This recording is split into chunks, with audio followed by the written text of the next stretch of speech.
আমরা ঘুরছি মনে করেন এভাবে, আল্লাহ যদি গতিটাকে কমায় দেন, আস্তে আস্তে ঘুরে, তাহলে দিন রাত লম্বা হয়ে যাবে। বিজ্ঞানীরা বলে, এটা বিজ্ঞানীদের কথা, এটা আমার কথা না, বিজ্ঞানীরা বলে তখন আমাদের দাড়ি চুলও নাকি পাকবে না, বয়সও নাকি বাড়বে না। যাই হোক, ওটা ওদের ওদের থটস, এটা আমাদের থটস না।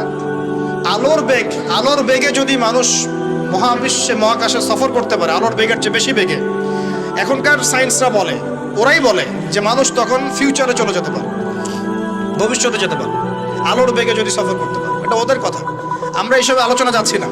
আমি বলছি সময়ের নিয়ন্ত্রণ কার হাতে? আল্লাহর হাতে। বারজাখ বলে একটা জগৎ আল্লাহ তৈরি করেছেন। কি নাম?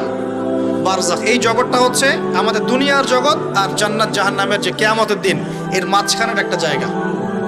এখানে ইল্লিন আর সিজ্জিন দুটো স্তর আছে, একটা নাম ইল্লিন, একটা সিজ্জিন। এই দুনিয়ার নেককার মানুষ যারা, তাদের আত্মাগুলোকে আল্লাহ পাক এই যে ইল্লিনে নিয়ে গিয়ে রেখে দেন।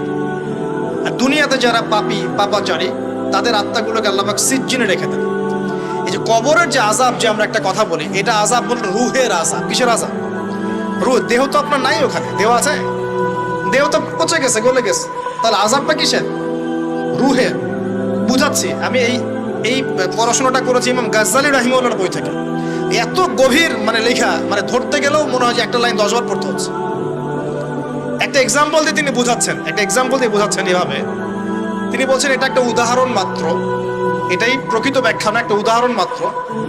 বোঝানোর চেষ্টা করছেন তিনি এভাবে যে আমরা যখন ঘুমাই, অনেকে ভালো স্বপ্ন দেখেন না? ভালো স্বপ্ন দেখে আপনার কাছে ভালো লাগছে, খুব মজা লাগছে না? স্বপ্নের মধ্যে আপনি কি মানে ভালো ফিল করছেন, মাশাআল্লাহ ভালো লাগছে, ঘুরছেন ফিরছেন খাচ্ছেন। যখন কোনো খুব ভালো আপনি একটা স্বপ্ন দেখেন, আপনার কিন্তু ভালো লাগে। আপনি স্বপ্নে, ঘুমন্ত অবস্থাতেই আপনি স্বপ্নে বাস্তবের ফিলিংস পাচ্ছেন, এমন হয় না? আল্লাহ পাক যদি আপনাকে স্বপ্নের মধ্যে রেখে দেন, ধরেন 1 বছর 1.5 বছর 2 বছর, তার মানে 1-2 বছর আপনি স্বপ্নের মধ্যেই বাস্তবের ভালো লাগার ফিলিংসটা পেতে থাকবেন, কিন্তু আপনি ঘুমিয়ে আছেন।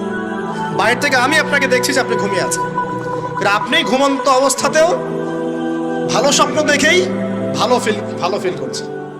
তিনি বোঝাচ্ছেন, উদাহরণ দিয়ে বোঝাচ্ছেন, এটা কিন্তু ব্যাখ্যা নয়, জাস্ট একটা বুঝাচ্ছেন উদাহরণ দিয়ে। আল্লাহ পাক যখন শহীদদের রূহগুলোকে জান্নাতে রেখে দেন, জান্নাতে তারা এইভাবে রূহগুলো ঘুরতে থাকে, ফল ফলাদি খেতে থাকে, পাখির মধ্যে রূহ দিয়ে দেন, সবুজ পাখি, এই পাখি উঠতে থাকে, তারা ভালো ফিল করতে থাকে। ওই হায়াতটাকে আল্লাহ পাক তাদের কাছে বাস্তব বানিয়ে দিয়েছেন। কথা বুঝতে পারছেন? ওই হায়াতটাকে আল্লাহ পাক তাদের কাছে বাস্তব বানিয়ে দিয়েছেন। তাদের কাছে মনে হচ্ছে এটাই বাস্তব, এটাই জগৎ। আল্লাহ চাইলে করতে পারেন না? একটা ঘুমন্ত মানুষকে যদি আল্লাহ করতে পারেন, তাহলে শহীদদের ব্যাপারে করতে পারেন না?